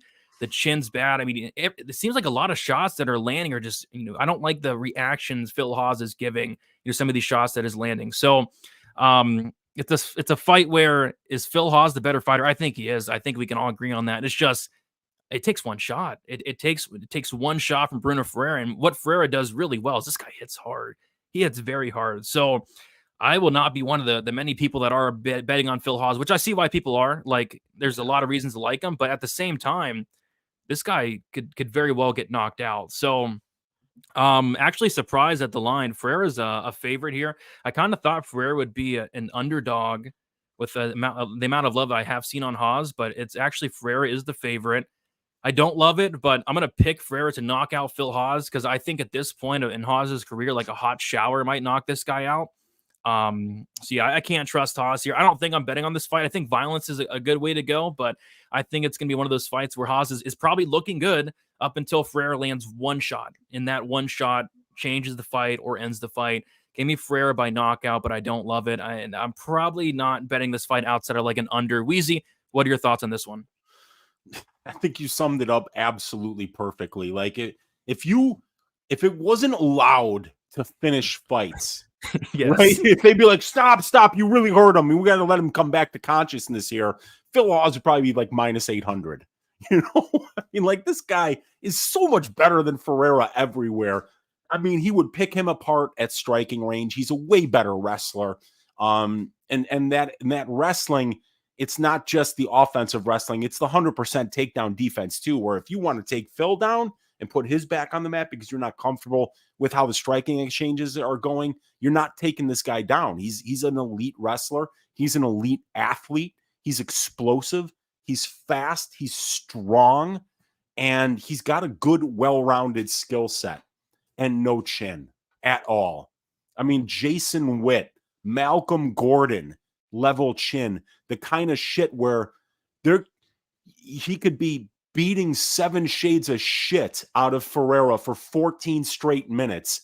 And for that last minute of the fight, you would have to leave the room because you know that if he just touched him once, it would be over and you wouldn't win your bet. So betting on Phil Hawes at this point in his career, from what we've seen on the chin, is absolutely terrifying. But like we said about the recency bias, when are you going to get a better price on Nick Moda than after he gets his ass shaved for 3 straight rounds by Trey Ogden? When are you going to get any better price on Phil Hawes after he gets touched by Dolidze, touched by Aliskerov, and it's over, touched by Chris Curtis, and it's over, dropped by Chris Dawkins, I believe. Chris Dawkins, not Chris, Kyle Dawkins, not the boxer. not the boxer Chris Daukaus, the grappler Kyle Daukaus. So yeah, and with Ferreira, you got a guy that's built like a refrigerator. Yes, probably has never taken steroids in his life. That is usually just the result of prayers and vitamins. Just like Hulk Hogan used to say your prayers, take your vitamins, and you can have the 22-inch pythons like me. So yeah, Ferreira, no shortcuts for him, but he's got a ton of power in his own right. He can grab, dude. He's a well-rounded fighter too. Agreed. Bruno Ferreira is a pretty scary dude. Trying to knock out a refrigerator is always a difficult thing to do, and he's got a 100% finish rate in his wins. Phil Hawes has finished 10 of his 12 wins. So somebody's probably getting served here, but the bookies are onto it. I was telling you earlier in the week, I was thinking of a 3-leg parlay. Waldo Cortes-Acosta, under 1.5 in this fight, under 1.5 in the Moda Nolan fight. It came out to like plus 175.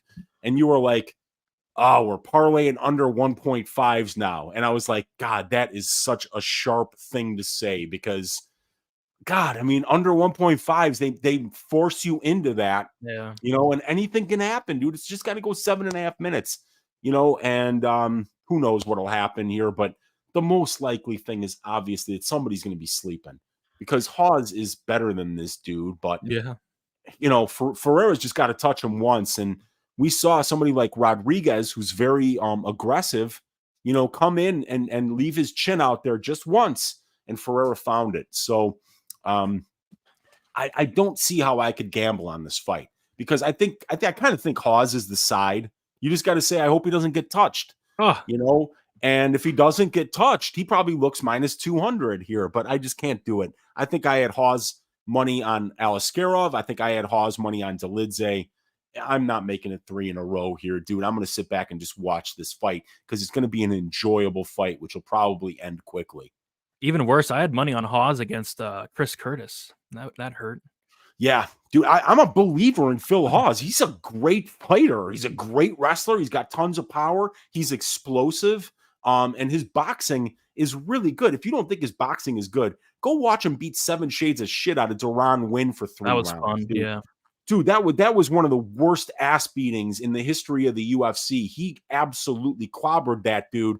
And then Cormier comes into the cage and he started talking shit to Cormier. Do you remember that? Because Aaron Wins is Cormier's boy, and he's like, you backed the wrong horse. And Cormier's like, wait up, son. You didn't beat me. It's like, I don't pick fights, It was pretty funny. DC totally just was like, wait a second, son. You don't talk to me like that. And you saw Phil be like, yeah, I'm sorry, sir. But fun fight. That was a good one, though. That was a great vintage Phil Hawes performance. And he's always capable of that if he doesn't get touched here. Yep. Skill for skill, Hawes is minus 300, I think, or maybe even more. Like, he's so skilled. Like, I love his skill set. It's just you gotta have a chin, right? You gotta have a chin. You have to. Yeah. And he's entering like Shannon Ross territory with that chin. I know. It's like bad, dude. It's like, if you can't take and then he's facing like a murderous power puncher here, which is terrifying as well. So yeah, I'm with you. I'm not betting this fight. I could not stomach, betting really on either of these guys. Cause like you said, I think Hawes is so much better, but he could very well get knocked out. And the under is minus 240. Holy crap. Is Terrence McKinney fighting in this one too? Dude, I mean, like, can you imagine how terrifying it would be to bet the over 1.5? No. You would have to leave the house, dude. There's no way you could watch it, dude. You'd have a thrombo. Dude, it would be horrible. So, yeah, I mean, like, yeah, and it's the same thing like in the Silva Weston Wilson fight. They're charging minus 350 for that. Imagine betting the over in the Hawes fight. You look up and he's doing the stinky leg. He loves 8 seconds in, He's gonna do the stinky leg in his walkout. Like, he just wobbling. He's telling the guy who's putting Vaseline on his head, not so hard. Yeah. Yes. Oh my gosh. Hopefully he doesn't hit it like a pothole on his way to the apex. Knocked out. All right. Gosh, what do we do with this fight? I don't know. It's gonna be fun to watch, though, I think. Yeah, it is, without question. All right, we'll move on. We have Ricky Simón going against Mario Bautista. We got Simón, 31 years old, 5'6" with a 69-inch reach. Bautista, 30 years old, 5'9", with a 69-inch reach. Bautista 1 year younger. Bautista's going to have a 3-inch height advantage and the same reach there. Ricky Simón 4-1 in his last 5 fights, a submission win against Gaetano Perello, a decision win against Brian Kelleher, knockout win against Rafael Assunção, a submission win against Jack Shore, then a knockout loss against Song Yadong. As far as Bautista, he is 5-0 in his last 5 fights, decision win against Jay Perrin, submission win against Brian Kelleher, that realtor, Benito Lopez, submission win against Guido Canetti, and then a decision win against Damon Blackshear. So very interesting fight here. We have Bautista, who's taken a step up in competition here, I think. So he beats Jay Perrin, Brian Kelleher, a realtor, a 43-year-old, and then Damon Blackshear. So that even that Blackshear fight felt kind of like a step up, even though Blackshear was taking the fight on like super short notice. That fight was close. I went back and watched that one. A lot of people thought that Blackshear won. I think I scored it for Bautista, but ever so slightly. But you could make a case that Blackshear won that fight. Like, that fight was super competitive.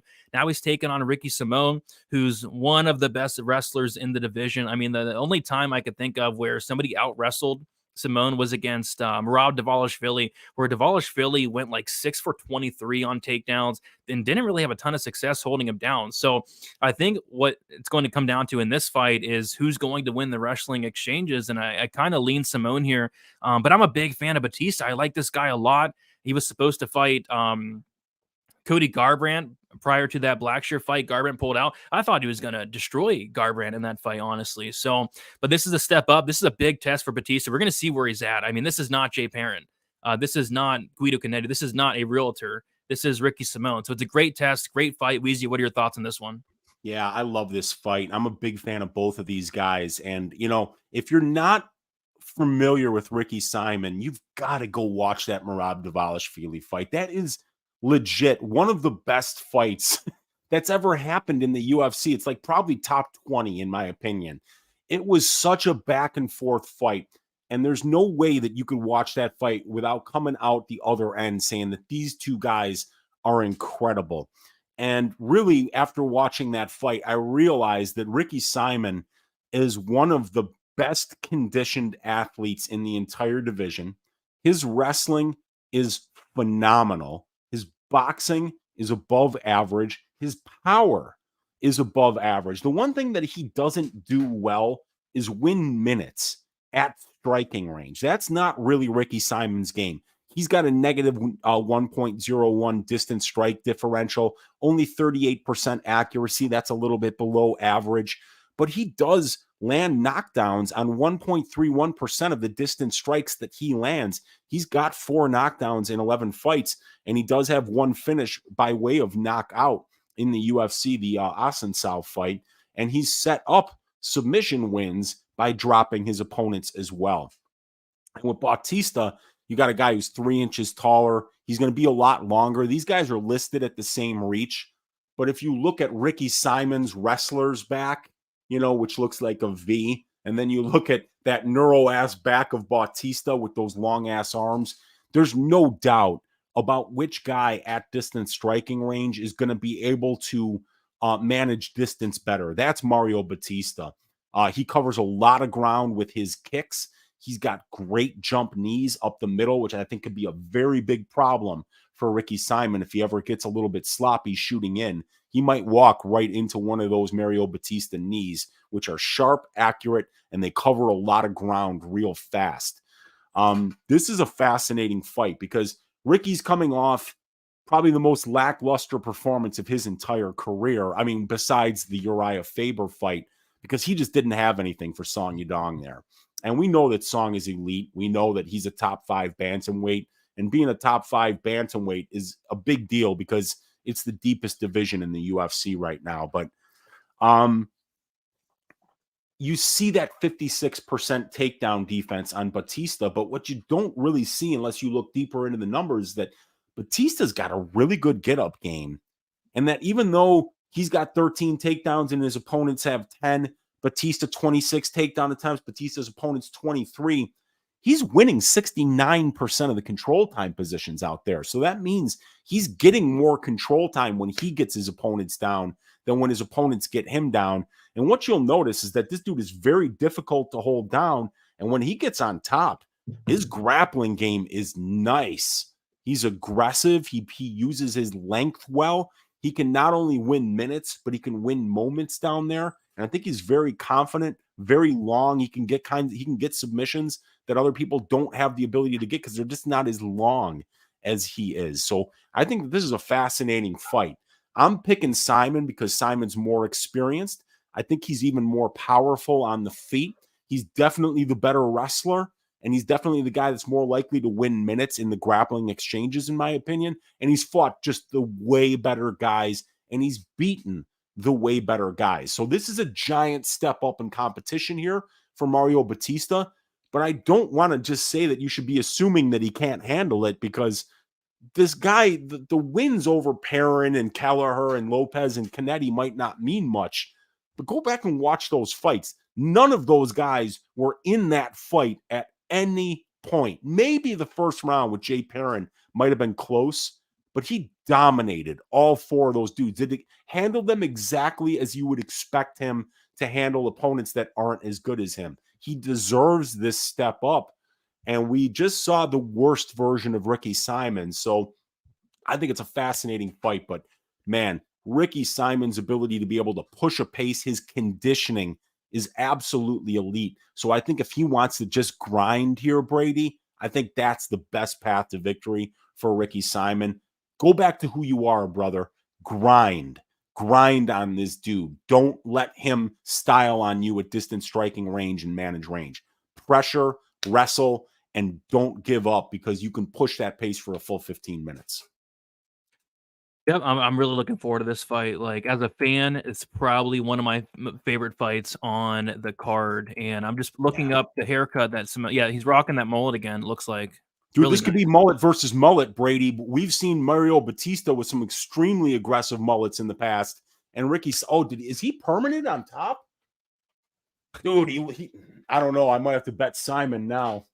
Gosh, he's got a beautiful head of hair on him. He really does. With the perm as well. You can't teach that. Yeah, you can't teach that. It's very nice. I'm trying to find Batista's Instagram, see what he's rocking with. Yeah, he's been going with shorter hair lately. But I kind of think like Ricky Simon, he did not really cut his. I mean, he didn't really go into the Song Yadong fight with a really aggressive mullet. Yeah, see, he's cleaner. He's a lot cleaner. He's clean. Yeah. But Mario's a younger man here. Probably got the better haircut. Looking good. Yep. Looking good for sure. That's amazing, Ricky. I love it. All right. So let's take a look at the odds. We have Ricky Simón opened up minus 225, currently minus 173. Mario Bautista opened up plus 190, currently plus 148. The over-under sit at 2.5 rounds. The over 2.5 minus 170. The under 2.5 plus 140. What's interesting about the total here is I think it goes to decision, but I mean, when these guys are losing, they're getting finished. Batista's been knocked out once, submitted once. When he's lost, it's been inside the distance. Simón's been finished in 3 of his 4 losses, 2 by knockout, 1 by submission. So these guys get finished quite a bit. So the under at plus 140 could be intriguing for sure. Any thoughts on the total there for you? Yeah, I've had my finger on that bet for like the past day and a half, and I've got it kind of like categorized in my head right now as a good bet that's plus EV that probably won't cash on fight day, because I've bet overs in Ricky Simon fights before and been disappointed. And I could see betting the under here and it just cruising the full 3 rounds. But yeah, these guys have been finished in 5 of their 6 combined pro losses. Bautista's been finishing both of his UFC losses, Simon in 2 of his 3 UFC losses, and both of these guys are finishing at Simon at a 50% rate in the UFC, Bautista at a 57% rate. So I could see both of these guys having success.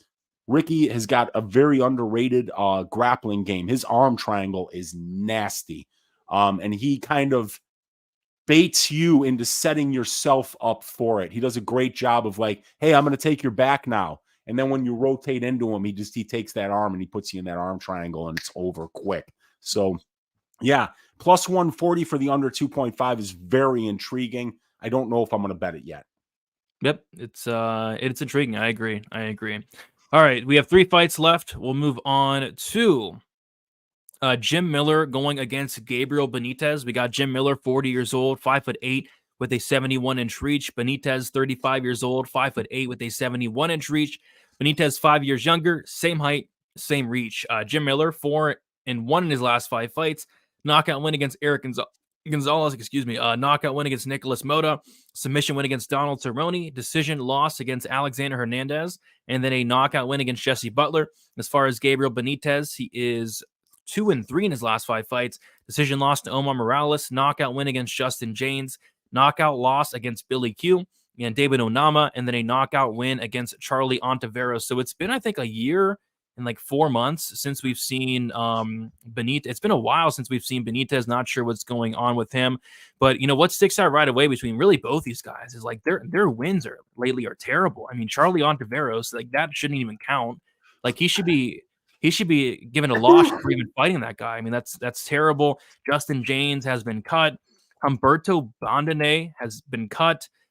Those were his last 3 wins, just terrible. And as far as Jim Miller, Jesse Butler, Donald Cerrone and Cerrone's retirement fight, Nicholas Mota, who we talked about, and then Eric Gonzalez. I mean, these wins aren't that great for both. So if these guys, whoever wins this fight, it's going to be their best win like a while, it looks like. So striker versus grappler, but both these guys can absolutely strike. Jim Miller striking has been looking really good at 40 years old. He's going out there and serving guys lately. Weezy, what are your thoughts on this one? When I watched tape for this and I watched the Gabriel Benítez versus David Onama fight, that fight took place so long ago that when Onama knocked out Benítez, he jumped over the fence and was congratulated by James Krause and Jeff Molina. That's how long that fight took place ago, and he missed weight for that fight. Gabriel Benítez has been on a 1 year and 5 month layoff, you guys. 1 year and 5 months. And he's going to be turning 36 years old 2 days after this fight. So even though Jim Miller's 40 years old, he's the older guy. Jim Miller's been the far more active fighter recently. If we look at Benítez, for instance, the Onama fight took place in February of 2022. Let's see how many fights Miller's had since February of 2022. 1, 2, 3, 4. He fought Mota in February of 2022, Cerrone, Hernandez, and Butler. So he's been twice as active as Benítez has been lately. So one of the things that we just don't know is why has Benítez been away from the cage for a year and a half? We already know that the guy is just not quite a professional when it comes to making weight. The guy can't make his natural weight class, which is 145. So he's been forced up a weight class. Haven't seen him in a year and a half. Look, I think if we see the old Gabriel Benítez, the one we're all used to seeing, that he's the better striker in this fight. I think he's a better striker than Jim Miller. This is going to be a southpaw versus southpaw affair. And Benítez got a ton of power. He's a good kickboxer. He kicks like a mule. The dude is very, very powerful. Jim Miller will be the better grappler. And what I thought was interesting was when you watch the Billy Quarantillo fight against Benítez,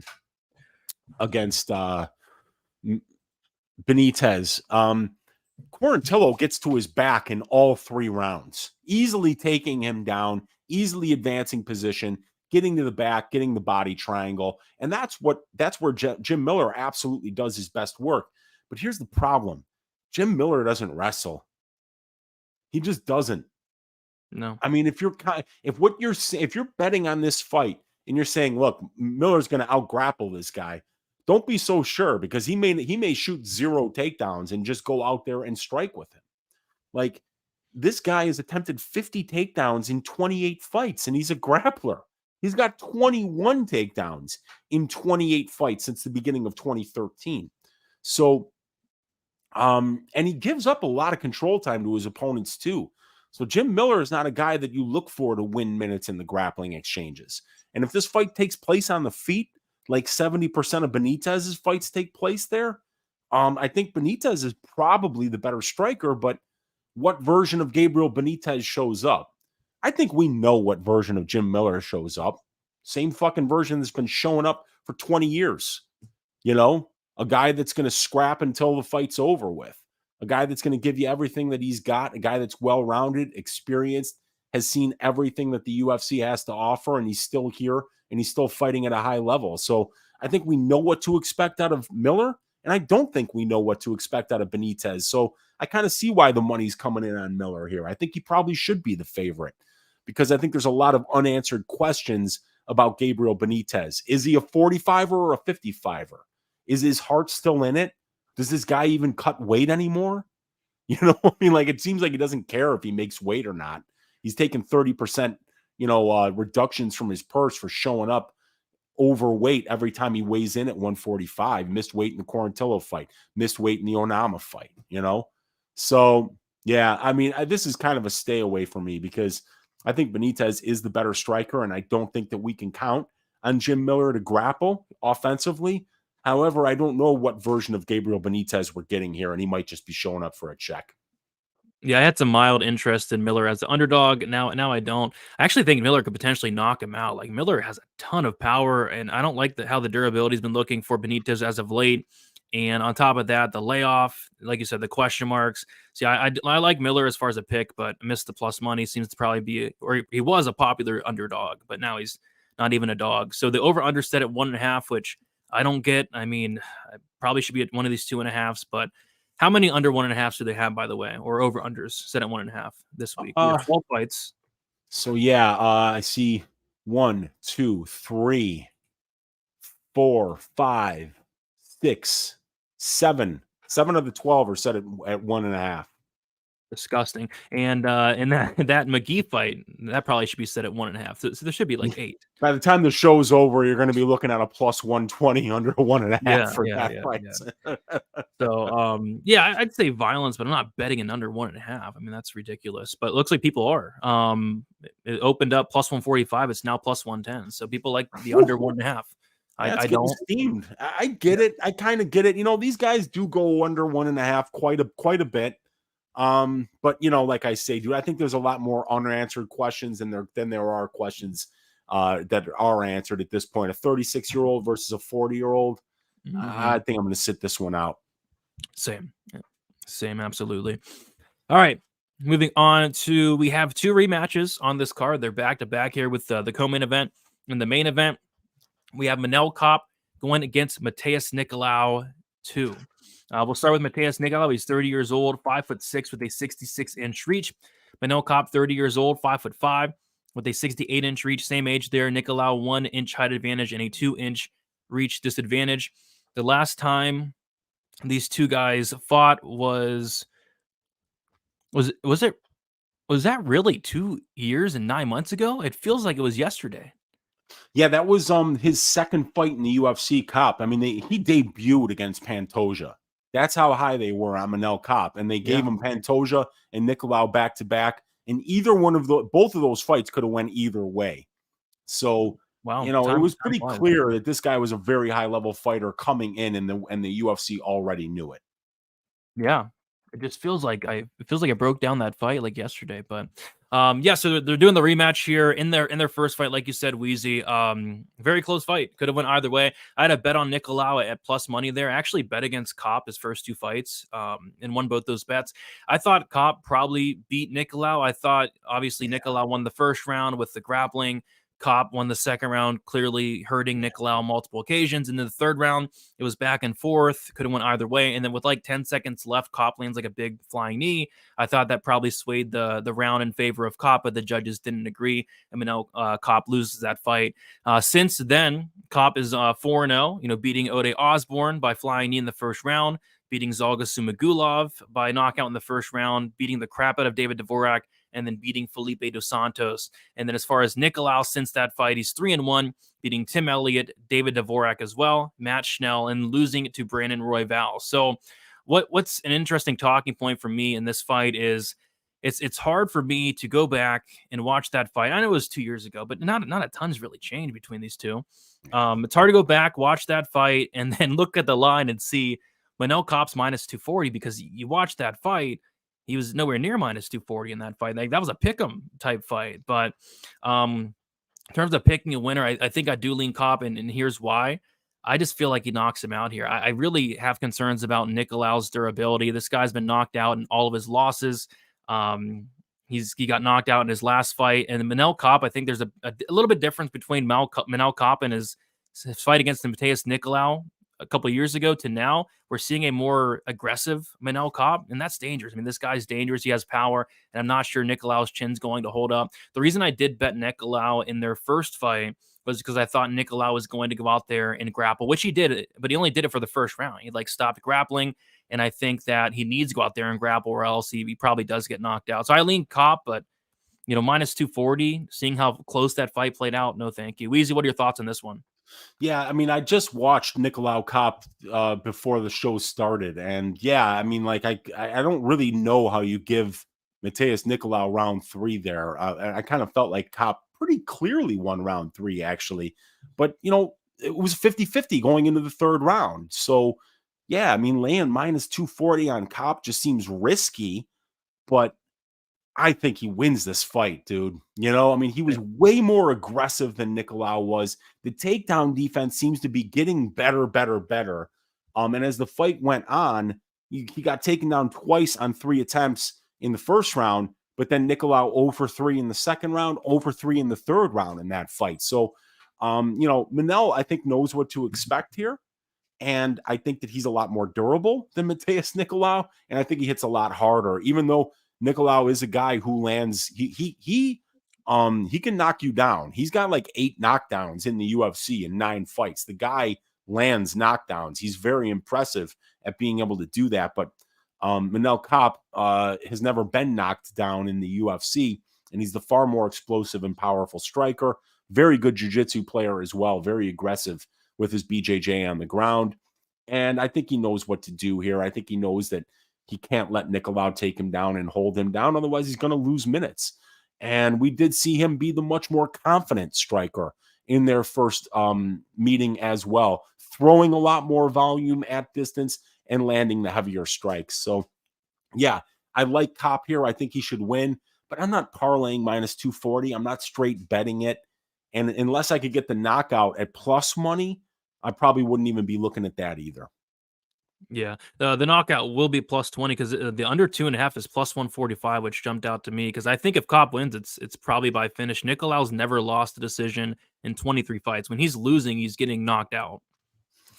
Yeah, finishing all 3 of his professional losses, all of them by knockout. And guess who's 11-0 to the knockout in their career? Manel Kape. That's a great guess, dude. You nailed it. Congratulations. Ring a ding ding, ladies and gentlemen. Let's go. So yeah, Kape by knockout is something I'll probably be looking at. I would say the under, but I struggle to see Nicolau finishing Kape. I mean, if he did, it's probably a sub. Kape has been subbed twice, but I'm just kind of going to be looking at that Kape knockout probably. Get that price tag down. Yeah, that's not a bad idea, man. And it could be, like you say, if it's plus 140 for the under, then maybe we get plus 200 on Kape knockout. Woo! I hope. You never know, right? Well, not anymore after BetOnline watches this, but yeah. They're seething seeing that DraftKings thing on the screen, and they're going to be like, watch this. We're going to open up Cortes-Acosta knockout at minus 300 for those pricks. Yes. Yeah, exactly.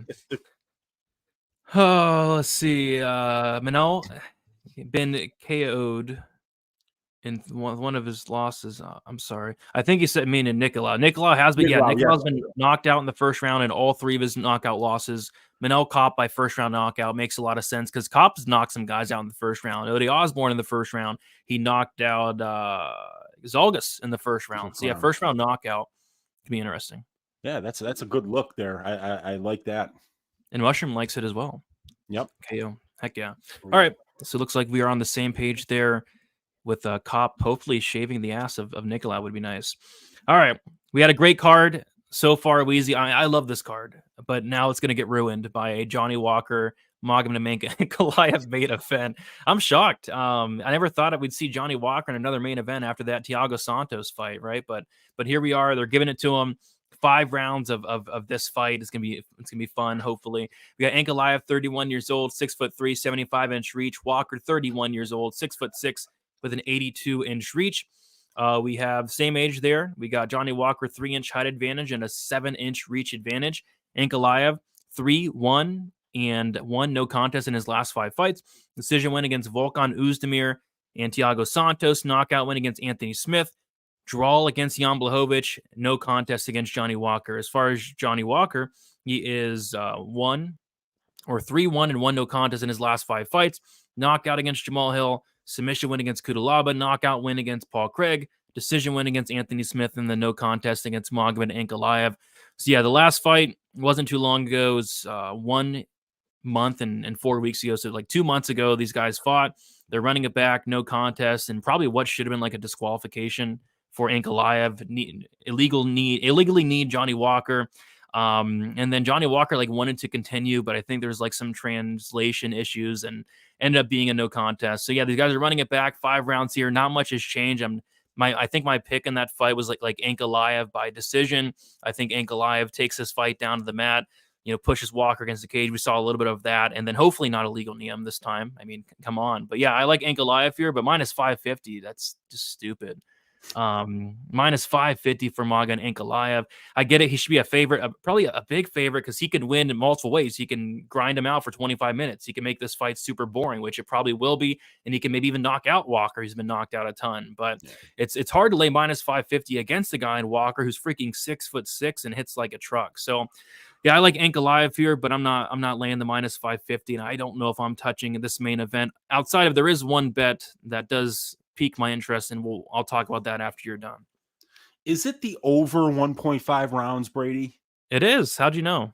It's piquing my interest too, because like if you've ever bet a Magomed Ankalaev under, it's fucking terrifying. Nothing happens. Nothing happens. Nothing happens. Like if Anthony Smith wouldn't have broken his leg, I would have gotten rinsed that night against Ankalaev, because I had the fight doesn't go to decision, a big bet. And I just remember thinking as I was watching it, I'm like, my God, this guy does nothing. So I'm kind of thinking that I want to be the over 1.5 here, because easy. Anthony Smith broke his leg and it still went over. I know, dude. It still went over 1.5 rounds. That went 3 minutes into the second round, I think. Yeah. So yeah, like asking Magomed Ankalaev to finish somebody that isn't a complete bum in under 7.5 minutes with, look, Magomed Ankalaev only attempts 7.88 distance strikes per minute spent at distance. That's 2 less than the divisional average. He lands 3.58 significant strikes per minute. He's got a 1.2 knockdown percentage, 1.86 at distance. Solid, but for 205 pounders, everybody pretty much has power in those divisions. So yeah, I mean, like you could obviously see scenarios where it finishes in under 7.5, but all 3 of Ankalaev and Walker's fights combined at the UFC level that were scheduled for 5 rounds, Brady, went over 1.5 rounds. So at minus 140, I don't think it's a bad look, but Ankalaev is so precise. The guy is such a good fighter. If he wanted to wrestle more, he could win so many minutes with his wrestling. He just kind of chooses not to. He's very precise and accurate and powerful on the feet. He's a great counter striker, and he can kind of be in these low volume staring matches where he's going to be the one landing more strikes. He's got that positive significant strike differential, above average accuracy, above average defense, above average power. And he's always got the threat of the wrestling there to win minutes and moments on the ground as well. And Johnny Walker's a guy that we know to be a little bit chinny, a little bit unorthodox, a little bit sloppy, and that's the kind of guy that Magomed could absolutely find that big shot that winds up finishing the fight at any point. But yeah, minus 140 is not a bad look for an over 1.5 in a 5-round fight at this level. Yeah, I never bet overs, but I mean, it could look like the easiest bet ever, or Johnny Walker get knocked out, but it could look so easy. Like they could just stare at each other for 7.5 minutes. Like it could very well happen that way. So yeah, the over is something that definitely piques my interest there. Where did that over? So the over opened up at minus 115. That'd have been nice. Now minus. Oh yeah, is it still at minus 140? Yep, minus 140. Yeah, so I think it's still kind of playable there. Yeah. Yeah. Like I say, and especially sometimes in 5-round fights, Brady, mm-hmm. with bigger guys, with heavyweights, with 205 pound, like they're not going to come out there and empty the gas tank early. Those guys don't want to get tired. Yeah. You know, 100%. I mean, like they're going to get tired faster than younger guys and smaller weight class guys. So yeah, we could see them kind of pace themselves off the beginning, because I think the first one that they had was scheduled for 3 rounds. Yeah. So we saw them come out with a little more pace and a little more volume than they're probably going to come out with this time. Which still wasn't a ton. I think they landed, Ankalaev landed 13 and Walker 14 in the 3 minutes there. Yeah. Which is a lot for them. You know, that's a lot for Ankalaev. It's a lot for Ankalaev, that's for sure. Yeah, 100%. So yeah, the over potentially, thoughts on the money, like minus 550. I mean, come on. It's hard to bet against Magomed Ankalaev. I mean, this guy's got 1 loss on his record. 1 in 21 fights, and it came at 4:59 of round 3 of a fight that he was dominating up until that point. I mean, it's just hard to picture this guy losing. Yeah. Unless he gets knocked out, which that's kind of hard to picture as well. Yeah, but with Walker, I mean, like that guy, it's like a cheat code being 6'6" with an 82-inch reach. That's not fair. Nope, it definitely isn't. But yeah, I think the main event is what I'm least excited for, which is very interesting. And that's not a bad card if you think about it, because Yeah, if everything before the main event has got you excited, you're going to have a good card at the end of the day. Yeah, heck yeah. I like it. I like it. I like this card a lot. Weezy, we did it. 12 fights. Any final thoughts on the card? I'm glad to be back in 2024. I wish I was healthy, but I'm going to kick the ass of this cold.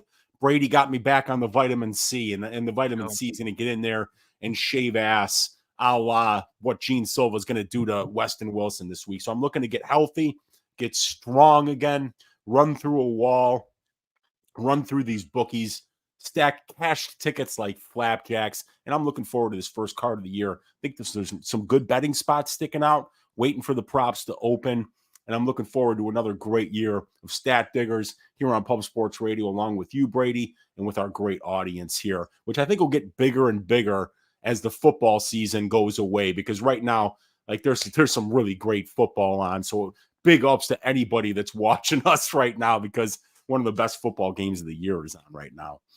Yep, Dolphins, Bills. I'm sure a lot of people are watching that, and the playoffs are starting as well. So yeah, once football's over, that's when UFC really kicks up, because people are like forced to watch and bet on it because no more NFL. Yep. All right, Weezy, and then tell them what you got going on for the week as well. Yeah, Tuesday night, 10 o'clock Central Time on my YouTube channel, Uncle Weezy. I'll be going live for Just a Tip. We'll break down all 12 of these fights. I'll give you my track bets, dog pick of the week, Uncle Weezy's ass shaving of the week. 7 o'clock Central Time, I'll be on with Chronic Combat Conversations, my guys Guru and TB. 8 o'clock Central Time, I'm right back here on Pub Sports Radio for the DFS show with Brady, Gordo, and Monk Maddox. 10 o'clock Central Time, Uncle Weezy's YouTube channel for Ask Weezy. Give you a sneak peek of what I've been working on for these last 3 weeks. Hint, it's awesome. It's going to bring us into some new markets that aren't as sharp as the markets that we're playing right now. And we're going to have some really great data analysis to find some spots opening up for in these lesser attacked prop markets. And Melon's asking, do we get a 24-hour stream if Weston Wilson wins? Yes, we do. Oh, God. Okay. Yeah, we do. All right. Yeah, 24 hours of Stat Diggers. We're gonna show the highlights over and over again on a loop, and then talk to everybody who lost money on the fight. We'll just put up a picture of Kim Winslow and just the whole 24 hours of Kim Winslow. And watch the donations just roll in. Yeah, 100%. But yeah, guys, thank you for watching. We had a good crowd for a while once the football game started. Dipped off a little bit, but that's all right. Thank you for watching. Like, subscribe. I posted a main event breakdown just like an hour before the show. My full card breakdown will be out tomorrow. All the fights taped, just got to record. And then like Weezy said, we got the DFS show Wednesday, and I'll be going live Friday for final thoughts, and then Saturday for best bet. Best of luck, everybody. Welcome back, and we'll talk to you soon. See you.